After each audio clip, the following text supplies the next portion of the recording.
I've done videos in the past where I ask you guys what features you would want to see in the game to help improve it, of course. But what if you were given the opportunity to implement one single feature that would do the most damage possible to the game? Not for any particular reason, it doesn't have to benefit anyone, it doesn't even have to be profitable. These are just really stupid ideas. Make sure to stick around for the last one because we have declared a winner for the worst suggestion. Making all hitboxes perfectly fixed, meaning that player hitboxes will change based off the icon. This is pretty bad. The worst part of this is probably the player hitboxes changing based off the icon, because yeah, if all the hitboxes were perfectly fixed, that would already ruin like 99% of all custom levels. I think in theory, most of the main levels should still be physically possible, albeit much more difficult, and the game would be much less enjoyable. But if all hitboxes were perfectly fixed without the player hitboxes changing, in theory, maybe it would still be a kind of playable game. It would just have to be a completely new community that never got used to the usual hitboxes that we actually have. If it changes based off the icon, then it just almost becomes like pay to win because you need specific icons that are the smallest.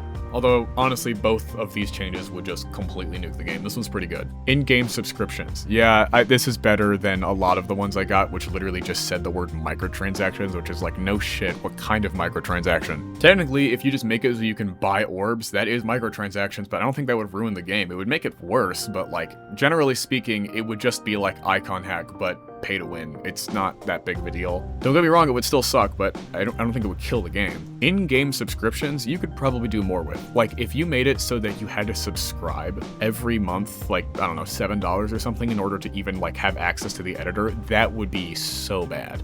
That would be a situation where a Djjaner private server would take over, like, most of the competitive and creative communities. Lock physics to 60 Hz, oh boy. We already went through a version of this with 2.2, but 60 Hz would be so much more controversial because I think since 2.2 especially, like, we would just be ruining even more stuff. It is an impressively bad suggestion, but I'm not sure if it would completely kill the game. An AI age verification-esque feature, but it determines whether you're gay or not. Okay, so we're all completely fucked, is basically what you're saying. None of us, yes, us, none of us are passing this. It would look at your entire profiles, levels, searches, etc., then ban your account if the AI finds you too gay. You either have to send a picture of you Dude, what the fuck? So as to not hide any potential giveaways, to RobTop via email. Remember, he has too many emails to check even 1% of... You know, like, most of this community is like 12, right? I'm assuming that's the bit. To overturn the AI's decision, you have to do that email thing, or you can pay $15. The overturning is only valid for 48 hours, and the AI can find you to be too gay again once that time is up. This is very oddly specific, and I think you're right, this would definitely kill the fanbase on the spot. The only thing I can think of to make this worse is to just have them be emailed to Viper. This one is so oddly specific, but it definitely would be pretty effective in just completely nuking the community from orbit. Aside from the obvious pick of microtransactions, I would choose giving the player base the ability to rate their own levels. No moderation, just like normal universal system, but the ability to star rate.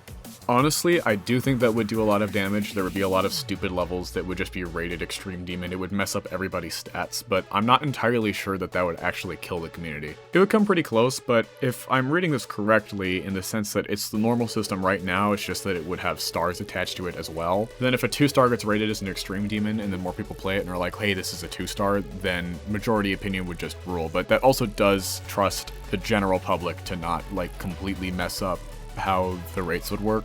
However, it would just be really funny if the recent tab was just a bunch of empty levels with like one spike in them, and they were all rated Extreme Demon so people could farm Extremes. That would probably do a lot of damage to the community. Watch an ad to revive. Honestly, the key difference is revive, not another attempt, revive. Which would be kind of interesting, because then what would happen is, I don't know, like, let's say Doggy does a stream where he has one attempt on Grief, and every single time he dies, he just watches like a 15-second Amazon ad, and like, he beats the level after like 1,000 segments of one attempt and 999 revives.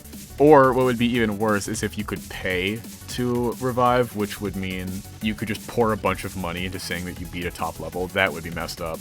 I'm glad you guys are so creative. Having a daily shop with random icons that cost real money, I do think that that would be pretty bad, but kind of in the same vein as some of the microtransaction stuff, like, there are a ton of games with worse microtransactions out there that still have a fan base. It would be bad. I don't think it would kill the game, though.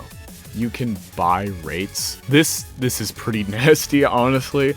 This would make me, I think, the most personally angry. The idea that you can just buy rates, like, I I don't know why, that just makes me super angry. That's like the most specifically targeted version of a microtransaction in the game to piss me off. Having to buy each section of the editor as DLC and having a DLC in order to play demons. See, this is what I mean. Microtransactions that actively make it more difficult to play the game. The cosmetic shit does not matter. Limited attempts per day, like in Angry Birds 2. That's bad. That's really nasty. That would also, I think, effectively kill the community. I'm sure someone would find a way to jailbreak it pretty easily, but holy shit, dude. Angry Birds Fall Off does definitely need to be studied. I don't care if it's been 10 years, I'm still mad about it. This one's pretty simple, just remove the editor entirely. That would pretty much kill the game immediately. I think the only thing that would survive that would be private servers that still had access to the editor, but that would significantly reduce the amount of people who play the game. This one is kind of interesting because it already points out a flaw that we have in the game currently. I already don't like the game because if you want to go pro, you have to download Mega Hack, and that's basically pay to win. I do think that this was true for a little while. There are a lot of Mega Hack mods that you can get for free with Geode, but to some extent it kind of brings it back to like, also, you do have to have pretty decent equipment to be good at the game. A lot of video games in some ways are slightly pay to win because you do have a better experience that will make it easier for you to be cracked at the game if you have better equipment. But I will say, at least it's not directly pay to win in the sense that, first off, something like Show Hitboxes on Death is not locked behind a paywall within the actual game itself. It's not locked behind a paywall to play hard levels. It's not like a system where you can just pay to say that you've beaten a difficult level. Like, you can't just put $10 into the game and then it says that you beat Tartarus. Revert the demon difficulty back to how it was before with no subcategories so that a new player would see TS2 and the Nightmare as the same difficulty. People take this for granted, but before 2.1, it was all the same difficulty. The Nightmare and Yatagrasu were exactly the same on the servers.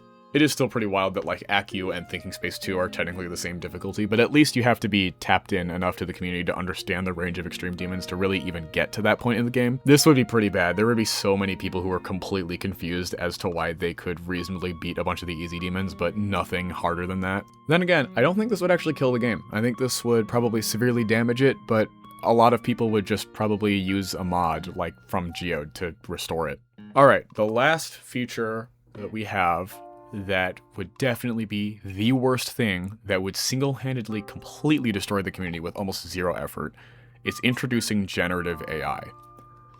Generically, just those three words by themselves it feels like summoning a demon that has already given birth to the idea in someone's twisted mind to add generative AI to Geometry Dash. I got a couple specific comments, like for example, AI moderated star rating system. This is just like, this is really bad. The rating system is terrible now. I'm sure AI would make it significantly worse somehow. Or this comment says, add AI to manage public leaderboards, which there's no way to be able to properly detect hacked stuff. It would just be a complete nightmare. So yeah, that's it for today's video. Obviously, all of these are stupid suggestions. It's good to remember that as much as the Geometry Dash community and the game itself do have issues, there's a lot of bugs, there's a lot of community drama, it could be so much worse. There's a lot that we have to be thankful for. Like, yeah, we get an update like once every 300 years, but no generative AI, no microtransactions. It might feel like a bare minimum, but there are a lot of gaming communities that have to deal with that shit all the time. And in a world hell-bent on getting worse, it is nice to say that there are still games out there that don't have those issues. Not to say we shouldn't fight for more updates or improvements in the community, but it's at least something. If you enjoyed today's video, please remember to like and subscribe. Thank you for watching, and I will see you all in the next one. Goodbye.